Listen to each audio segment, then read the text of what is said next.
ராசி பலன்களை பற்றிய தெளிவுரையை இப்போது நான் கூற விரும்புகின்றேன். ராசி பலன் என்பது அந்த மாதம் குறிப்பிட்ட மாதத்திலே நடக்கக்கூடிய தீமைகளை முன்பே தெரிந்து கொண்டு எப்படி தலைக்கு வந்ததை தலப்பாகையோடு தப்பிக்கலாம் என்பதற்கு தான் ராசி பலன்கள் சொல்லப்படுகிறது.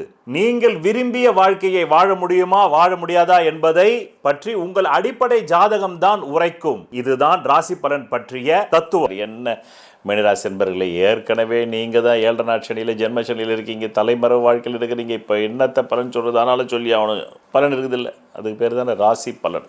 ராசி என்றது உங்களுடைய உடல், மனம், மதி, புத்தி.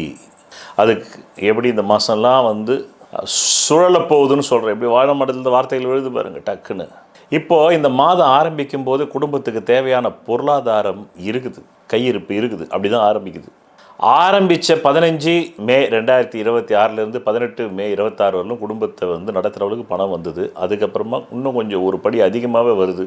வரலன்னு யாராவது சொன்னீங்கன்னாக்கா வராத அளவுக்கு உங்கள் ஜாதகத்தில் எங்கே ஓட்டை இருக்குன்னு பார்க்கணும். நல்ல ஜாதகத்துக்கு நிச்சயம் வந்துடும், யோக ஜாதகத்துக்கு வந்துடும், அடிப்படை தசாபதியில் ஓடுற ஜாதகத்துக்கு, நல்ல தசாபதி ஓடுற ஜாதகத்துக்கு வந்துடும். இப்போ அப்படியே இந்த 15 மே 26 18 மே 26 வரலும் கையிருப்பு பணம் இருந்தது. அது கொஞ்சம் கொஞ்சமாக கரைய ஆரம்பிக்குது. எப்போ 18 மே 2026 21 மே 2026 கொஞ்சம் கரைஞ்சாலும் கொஞ்சம் வருது.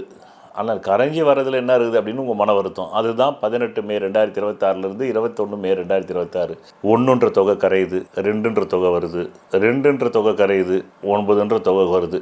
இப்படி சொல்லணுங்க ஜோசியம் சொன்னால். பிறகு கல்வி, குழந்தைகள் விஷயத்தில் இந்த மாதத்தில் சில நல்ல முன்னேற்றங்கள் உண்டு. தாய் தகப்பன் உடல்நலம் பேணி பாதுகாப்பது, அவர்களுக்காக செலவிடுவது நடக்குது.